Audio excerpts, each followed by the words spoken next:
सर्व भगिनी वर्ग या कार्यक्रमाला खऱ्या अर्थाने भगिनी वर्गाने शोभा आणलेली आहे, कारण लाक्षणीय संख्या ही भगिनींची आहे.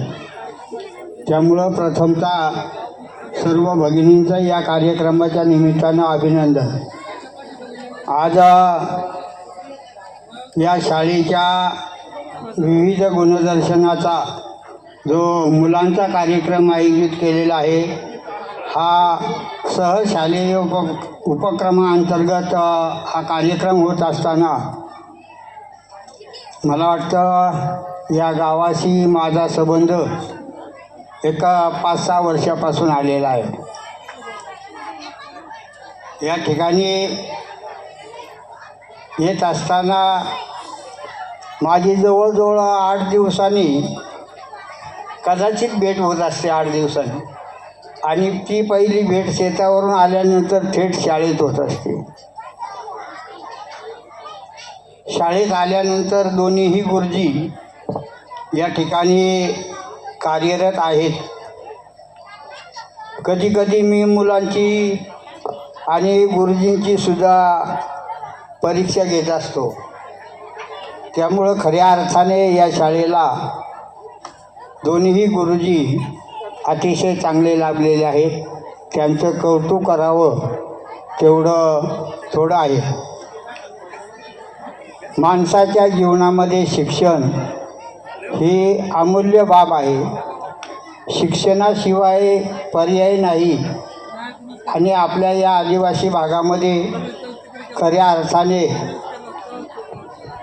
शिक्षणाला महत्त्व देणारी जी मंडळी आहेत, जी कुटुंब आहेत, त्यांचीच कुटुंब पुढं गेलेली आहेत. मला वाटतं पोपट सांगडे गुरुजी यांना नोकरीच्या लावण्यामध्ये माझा बराच मोठा हातखंडा होता. बरोबर आहे पोपट? त्याचप्रमाणे 10 वर्ष ज्यांनी माझ्या हाताखाली उत्कृष्ट काम केलं ते माझेच नातेवाईक असतील. सुरेश भवारी साहेब हे आता या आपटाळे बीडचे केंद्रप्रमुख झालेले आहेत. आज या कार्यक्रमाच्या निमित्तानं मी केजूरकर मंडळींना एकच सांगू इच्छितो. आमच्या भोसरीचे जे आमदार आहेत, त्या आमदाराकडून जर काही आपल्या गावासाठी अपेक्षा असेल तर ती व्यक्त करा. त्याचा पाठपुरावा आणि तुमची मागणी जी काय असेल ते पूर्ण करण्याचा मी आटोकाट प्रयत्न करीन. आणि मी आल्यापासून या गावात आल्यापासून मी कोणत्याही कामाला गावकऱ्यांनी सांगितलं, मला वाटतं ते बाबा बसलेले असतील पलीकडचे बाबा, का ज्या वेळेला माणूस आपला विकास साधत असताना समाजाचा विकास साधत असतो, तुमच्या कोणत्याही कार्यक्रमाला कधी हाक मारली तरीही मी त्या प्रसंगाला उभा राहील. आणि गावाच्या विकास कामामध्ये जे काही सहकार्य लागेल ते नक्कीच. आणि शाळेसाठी तर मी मागे पडणार नाही. एक दिवशी गुरुजींनी मला सहज सांगितलं, म्हणले बाबा चित्र रंगवायचे आहेत. म्हणलं किती देणगी पाहिजे? म्हणजे 5,000 रुपये द्या. आता कधी कधी मी महिन्याने येतो उशिरा, कधी कधी 8 दिवसांनी येतो, परंतु या चांगल्या कामासाठी मी कधीही मागे पडणार नाही याची ग्वाही देतो. गावकऱ्यांनी सुद्धा या शाळेकडं अधिक लक्ष द्यावं. अतिशय सुंदर शाळा सजवलेली आहे. मुलांचा बौद्धिक दर्जा चांगला आहे आणि गावकऱ्यांचं सहकार्य अतिशय चांगलं आहे.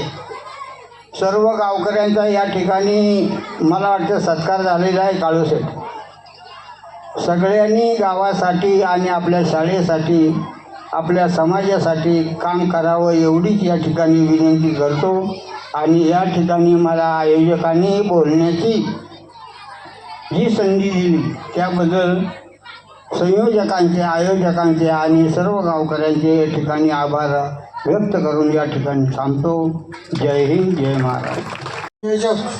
समस्त ग्रामस्थ मंडळी तिजूर आणि शिक्षक वर्ग, तसेच आदरणीय व्यासपीठ आणि ग्रामस्थ, आज या ठिकाणी अतिशय चांगल्या प्रकारे हा कार्यक्रम आयोजित केलेला आहे.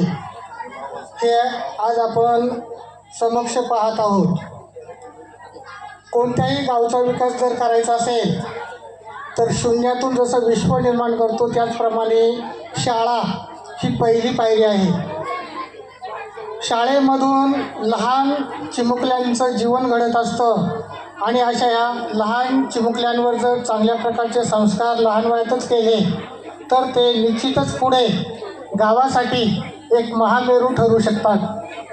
आणि म्हणून त्याची सुरुवात या शाळेपासून आपण सुरुवात केलेली आहे. याबद्दल सर्वांचं धन्यवाद. त्याचप्रमाणे या ठिकाणी जमले सर्व मान्यवर आणि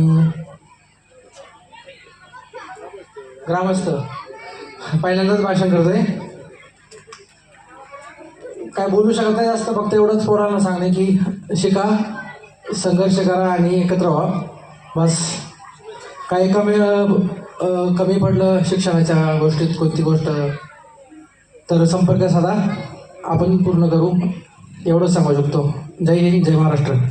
गावकऱ्यांचं सगळंच मानधन आहे, ठीक आहे, मानधन आहे, परंतु त्या बोर्डावर जवळजवळ 47च नाव आहेत. अख्खा गाव किती लोकसंख्येचं आहे बघा. आणि त्याचप्रमाणे ते म्हणजे मदत कार्य आपण पुढं सारलं पाहिजे अशी मी तुम्हालाही विनंती करतो. तसंच आज या 2 आणि 1 हजार रुपयामध्ये ह्या कार्यक्रमाची रूपरेषा म्हणजे त्यांना फार म्हणजे दाटली होती. आमचा विषय झाला होता का कार्यक्रम करायचा कसा. काही गोष्टीला पैसे पाहिजे, काही गोष्टीला माणुसकी पाहिजे, काही गोष्टीला प्रेमही पाहिजे, माया पाहिजे, ममता पाहिजे, तरच तो कार्यक्रम होऊ शकतो. तसा काही कार्यक्रम होऊ शकत नाही. तेव्हा गावकऱ्यांना एवढीच विनंती आहे माझी का ह्या बोर्डावर कशी जास्तीत जास्त नावं येतील याची कृपया विनंती घ्या आणि याची काळजी घ्या. आणि या शाळेचा आणि ह्या शिक्षकांना यांना मदत करा आणि या शाळेचा विकास पुढं कसा जाईल हे बघा. एवढंच मी इच्छितो आणि माझे मनोगत पूर्ण करतो. जय हिंद, जय महाराष्ट्र. आता इथून पुढे कधी असा म्हणजे याच्या मागे कधी असा कार्यक्रम झाला नव्हता. सरांनी वडेकर सरांनी चांगला कार्यक्रम पकडलाय आणि माजी विद्यार्थ्यांचा कधी आपल्या गावामध्ये असा कधीच कार्यक्रम झाला नव्हता. चांगला हे केलंय त्यांनी आणि दानशूर व्यक्तींनी पण चांगलं हे केलंय आपल्या ह्याच्यामध्ये. विकी भाऊ किंवा जमलेले सगळे व्यासपीठावर सगळ्यांनी सगळे दान दिलेले. पण आपण उलट परमेश्वराला वंदन करायचं का आपल्याला देणाऱ्यांच्या याच्यामध्ये ठेवलेलं आहे, मागणाऱ्यांच्या याच्यामध्ये ठेवलेलं नाही आपल्याला देवाने. त्यामुळं आपण जेवढं होता येईल तेवढं आपल्याला शाळेला किंवा गावाला किंवा समाजाला किंवा ज्याला गरज आहे त्याला द्यायचंय. आणि चांगला कार्यक्रम ठेवलेला आहे. आलेल्या सर्व मान्यवरांचे धन्यवाद, अभिनंदन. आज या ठिकाणी आपली जी शाळा जुनी होती त्या शाळेचं स्वरूप बघा.